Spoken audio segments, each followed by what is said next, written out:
இன்னதென்று தெரியாமலே அவங்க என்ன பண்றாங்க, செய்யறாங்கப்பா அப்படின்னு எவ்வளவு மன்றாட்டு பாரு. ஆண்டவராகிய கல்வாரி சிலுவையில் பேசும்போது முதல் வார்த்தை, பிதாவே அவர்களை மன்னியும் என்று.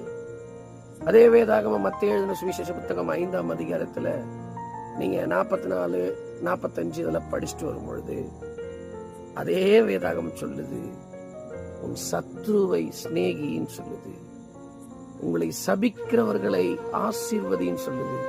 இது கொஞ்சம் கஷ்டம்தான்.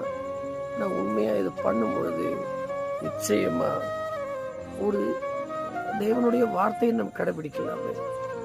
நம் சத்துரு யாருங்க? நம்மளுக்கு விரோதமா நம்ம கூடவே இருப்பாங்க. நம்மளை நல்லா அழகா தூக்கி தூக்கி விடுவாங்க, நல்லா பேசிக்கிட்டே இருப்பாங்க.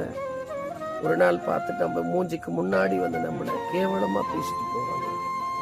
அவங்கள நிச்சயமா நீங்க சொல்லுங்க, மன்னிக்க முடியுமான்னு. ஆனா